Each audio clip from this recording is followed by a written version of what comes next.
We're looking into Bearable Guy today. I'm loosely familiar with Bearable Guy, but let's brush up. If you're new to Bearable Guy 123 or BG123 and his riddles, or even riddles in general, this stuff might come across as a little crazy. And I completely understand that. To be honest, I'm not totally 100% convinced either, but I truly enjoy speculating on these riddles because they lead me to discovering so much new information I otherwise would not have come across. And though I'm not 100% convinced, I'm pretty convinced.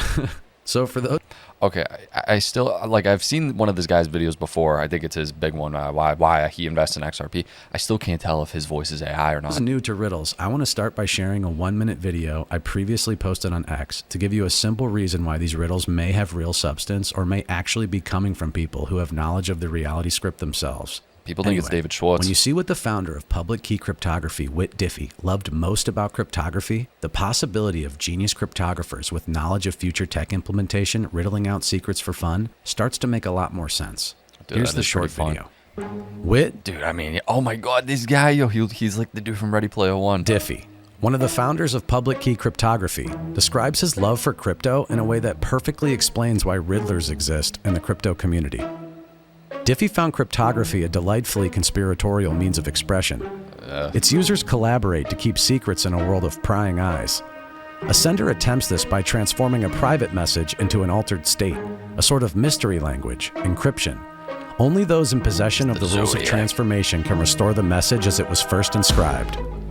So the founder of public key cryptography literally describes cryptography as hiding a secret message in an altered state that can be decoded by those with the necessary knowledge.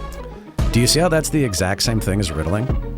Is it really that hard to entertain the idea of lifelong cryptographers hiding secrets and riddles for I mean, dude, the thing is, like, if they're that, because it definitely is smart. Like, you have to have a certain level of smarts to be able to do that. That's why the Zodiac case was so fascinating, because it was like such a bizarre skill set that someone was implementing. I forget where that even took place, but it's probably somewhere Midwest. They all do. Crypto enthusiasts to decode together online. It's the joy of cryptography. That would be the community, you know, to fuck with. Especially if it, dude, like the best part about this is too, is like, if this is just some random guy, he probably eats this up, dude. Like, I would be so pumped to just fuck with the community. Like, just drop little bits of information, then just disappear. So yeah, I can see the possibility of genius cryptographers who are under NDAs that prevent them from disclosing information to the public, not being able to resist riddling about it because they love riddles and being cryptic. Yeah. One last 1-minute video to show you before diving in. I would do it. This clip will prove certain people do have far advanced knowledge of future tech. And that means they could have far advanced knowledge of a timeline of future tech implementation for the public. And if that's true, it means there really is a... Dude, look up the gravity drive. Look up the gravity drive they were talking about. That was going to be the next wave of innovation. The G wagons, or not the G wagons, but the G engines are coming. They've like documented this shit, and then you never heard anything about it again. And then it correlates around the time with this dude Townsend Brown, who was like not a strong theoretical physicist, but like he was creating this type of experiment where he was basically getting thrust or lift in a vacuum chamber. So then people they got Edward Teller and all this shit. I know I'm being very vague, but the history behind that is crazy, how it's kind of hidden history, that this guy could have potentially taken us down at least a different black ops level of fucking physics. Group of people out there, probably what we know to be the CIA, NSA, etc., tasked with creating artificial news narratives to gradually convince the public to adopt and accept tech advancements most effectively. Here's the clip. In 1995, when cell phones looked like this, Bill Gates was already describing smartphones with crypto wallets, calling them wallet PCs. Here's a few quotes from his book, The Road Ahead, written 29 years ago. Your wallet PC will be able to keep audio, time, location, and eventually even video records of everything that happens to you. The wallet PC will make it easy for anyone to spend and accept digital funds. Rather than holding paper currency, the new wallet will store unforgeable digital money. The wallet PC will store the keys you'll use to identify yourself. He then predicts the future of banking. Banking is destined for change. We will see electric online banks that have no branches, no bricks, no mortar, and low fees. The volume of transactions will skyrocket as the internet gives the average consumer direct access to financial markets. Investors with relatively... I'm just going to assume that this is all true because I don't want to deep dive it. I'm taking him at his word, but I'm still skeptical. Small amounts of money will get better advice and have opportunities to make profits from the sort of investments now available only to institutions. I mean, it's all just so accurate. It's almost too accurate. Yeah. So yeah, I think it's likely there are elite geniuses who have advanced knowledge of technology the rest of us do not have, I definitely think that too. That's what I'm talking about with this dude Townsend Brown. and they need to This is figure one out that how to we get the know of. public to accept it on a long, careful timeline of tech implementation. This tech isn't random either. Innovation is largely guided by global agendas, which the general public has no idea about. Last point, if there are geniuses out there Oh, dude, what? Yeah, I seen one of his videos, and he only posts like 3 minutes, and then the rest is in the Patreon. Oh, dude, I got 100% go on his Patreon, because on this guy's Reddit, he has like Reddit history. He posted this calendar, and he's always kind of been like pro Ripple. That's a long time to be in. I was around, yeah, like 2018, 2017, 2018 when I was in too. And people get surprised when I say that about like, oh, I don't know this guy's Reddit. I knew of like the Bearable Guy motto, or not motto, his mascot, but I never looked into it really. Which, because yet again, this could be a fat nothing burger. This could be, but I love this type of shit, dude. You kidding me? Connecting the dots, or trying to, even if it's a cartoon bear and some Reddit guy he's fucking with us. All right, but this was the first one I believe he posted. This color scheme is always relevant in his drawings, and the themes are kind of the bear is the jester, if I'm picking that right. Then there's the knight, the king is always there, and there's just all little details that people draw these crazy connections to that is actually fantastic. But first, BG123 is a cartoon bear foreshadowing the adoption of the future digital payment system, specifically Ripple and XRP through riddles, right? At least that's what we think he's doing. And Yeah. Teddy Roosevelt is one of the symbols he uses. And Ripple and XRP have come a long way since BG started making riddles about them. In fact, it seems like Ripple, with RippleNet, the XRP ledger, interledger protocol, etc., is about to become a kind of futuristic, global, digital Federal Reserve as they enable the tokenization of any asset, global settlement I mean, bro, that's what we kind of think they're doing. That's a tall order to fulfill. We got a lot of stuff I got to go through, but of value, instant liquidity, etc. We have the technology to allow every financial institution on the planet to settle with every other financial institution in a compatible jurisdiction in any asset in seconds for less than a penny. So a massive revolution in banking, right? Massive. Okay. The beginning Yeah. of modern decentralized banking and the Internet of Value. And right before its implementation, a cartoon bear shows up riddling about it. Okay, so what was another massive revolution in banking? The establishment of the Federal Reserve Federal, itself yeah. in 1913. The Which was birth of modern centralized banking. Well, what if I told you in the years leading up to the creation of the Federal Reserve, in the exact moment the Panic of 1907 exposed the fragility of the U.S. banking system, which went on to be the main catalyst for creating the Federal Reserve in the first place, an immensely popular bear cartoon called The Roosevelt Bears was introducing young readers all over the country to the specific cities the Federal Reserve would establish banks in the near future.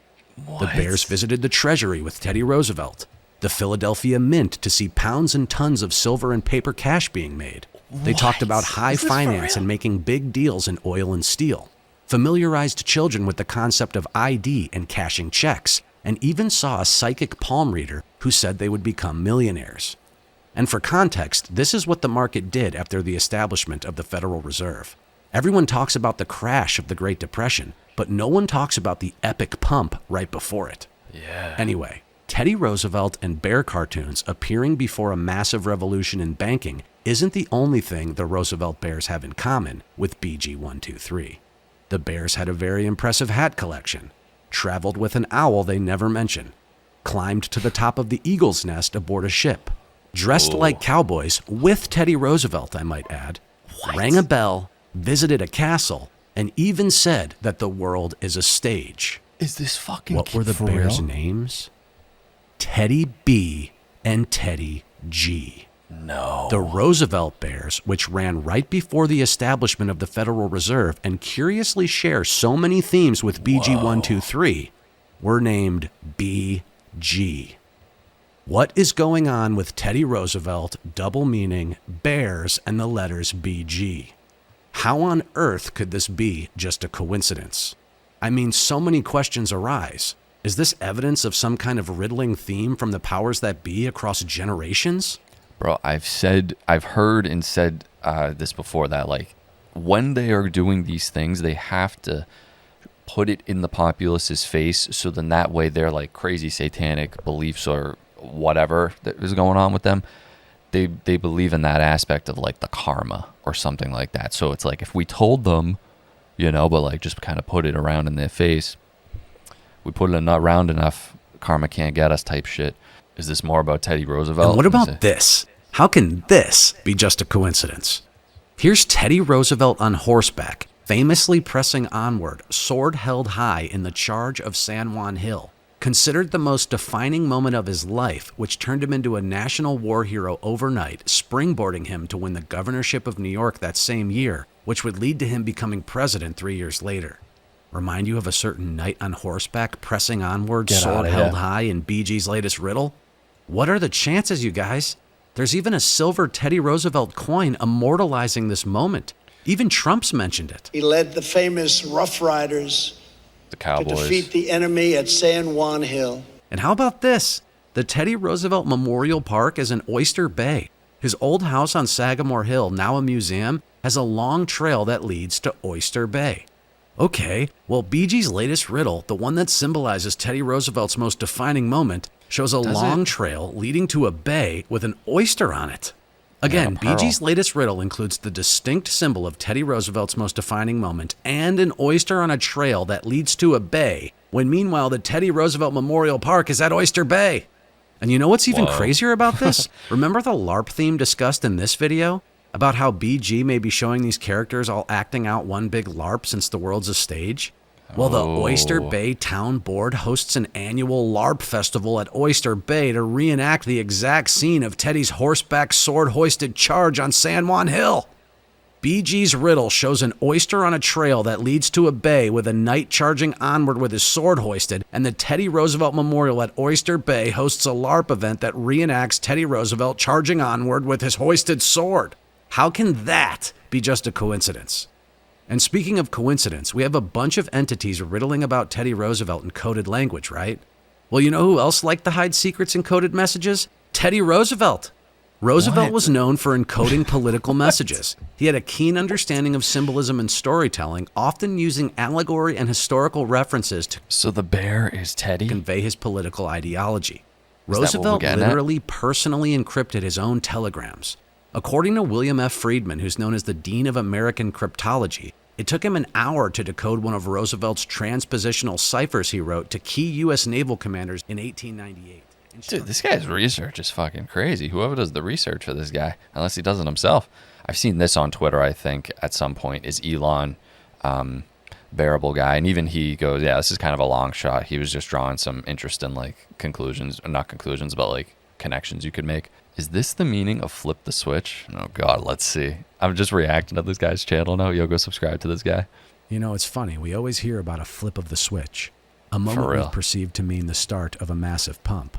But what actually happens when you flip a switch? And also, what is the switch? Because it's got to be something. I'm thinking Clarity Act. That's what I think. The light turns on. Is TCRB the flip the switch moment? The moment where truth comes to light and the agenda is finally revealed? Could this cause the mythological price rise we've been hearing about for years? It reminds me of one of my favorite quotes from mathematician Andrew Wiles. Perhaps I could best describe my experience of doing mathematics in terms of entering a dark mansion. One goes into the first room and it's dark, really dark, and one stumbles around bumping into furniture. Gradually, you learn where each piece of furniture is, and finally, after 6 months or so, you find the light switch, and suddenly, it's all illuminated and you can see exactly where you are. So maybe, if TCRB is the flip the switch moment, it simply means the truth will come to light, and instead of being a grand finale all-time high moon date, that instead it will serve as the beginning to a sustainable rise and true education, not relentless market-making lies about technology we've known all along has been chosen. Whoa. Yo, this guy, what the hell, bro? So the flip of the switch is more like a We Are Groot type moment, something like that. Here's what I mean by market-making fiction. Jim Cramer described it best when he admitted in an old interview that hedge funds basically have no choice but to lie about the actual reason they own things in an effort to establish a market fiction. What's important when you're in that hedge fund mode is to not do anything remotely truthful. Because the truth is so against your view that it's important to create a new truth to develop a fiction. That clip still shocks me to this day. That's But yeah, interesting. I think as investors, we need to be Jesus. constantly unwinding the deceitful strategic narratives of hedge funds and mainstream media and gather as much Absolutely. data around these topics as we can to intuitively piece the story together ourselves. I need you to think Absolutely. beyond Bitcoin simply as digital money or a store of value for a moment and consider the ripple effects of its design. Bitcoin mining, or proof of work, the mechanism that generates new Bitcoin and processes transactions on the network, we're led to believe is bad for the environment because it requires too much electricity. This narrative, as you'll soon see, was planted by market makers to create a fiction, as Jim Cramer described earlier, a parallel universe of false perspectives to pull you away from true understanding. And here it is in action. It's a massive waste of energy. It's very expensive and slow. It makes no sense. There's no good reason why this should exist other than pure speculation where get more people involved so we can make money on the early investors. I don't see any reason for it. Bitcoin uses I mean, more unless they like, yeah, I mean, unless it's, I mean, it seems good for the energy companies. energy than almost anything else you can think of. Absolutely. Bitcoin consumes more energy than entire countries. To expend a lot of energy producing nothing, which is what Bitcoin really is. Bitcoin mining uses more electricity than Argentina. It's a dirty money, Dave. And unless they solve that problem, that currency is going to fail at some point. It takes up too much energy, particularly Bitcoin, because it needs to be mined. Figure that into your calculus when you're buying this stuff. So these media sellouts relentlessly push a narrative that says Bitcoin is horrible for the environment without any further elaboration. They craft surface-level headlines like Bitcoin uses more energy than this random country, and then intentionally ignore this energy Bitcoin requires actually results in generating even more energy. And what does this do? Does it? It hides the truth behind a fiction, stonewalling the common passive investor from understanding a large part of Bitcoin's true value proposal, jumpstarting green energy generation. What if Bitcoin mining and the energy required to do so is a much more complex concept than energy usage equals bad? What if it actually introduces a novel solution to one of the most pressing energy problems of our time? And what if that's one of the main reasons institutions are so unwaveringly bullish on Bitcoin? What if Bitcoin isn't really bad for the environment at all? And what if the people telling us it was were just reading a script? What if... Dude, this is the video that kind of pushed me over the edge. I need to know what he's talking about because this guy's great. Dude, I want to go fucking watch. He's not telling you. He's like, what if it's this? What if it's that? What if it's this? In my mind, it was always like they want Bitcoin in the back end to strive is because, yeah, I mean, the energy companies probably love it because they make a shit ton of it. You just get these guys relying on that. Like, I'm sure it's just, yet again, a revolving door of money constantly. That's what it seems. Guys, I'm going to wrap the video here. Go support this guy. You can support my channel on Patreon. I post exclusive videos almost daily over there. And you'll hit that like button, subscribe, comment. Let me know what you're thinking about any of this stuff because I got to go deeper down this rabbit hole. Appreciate you. I will see you in the next one.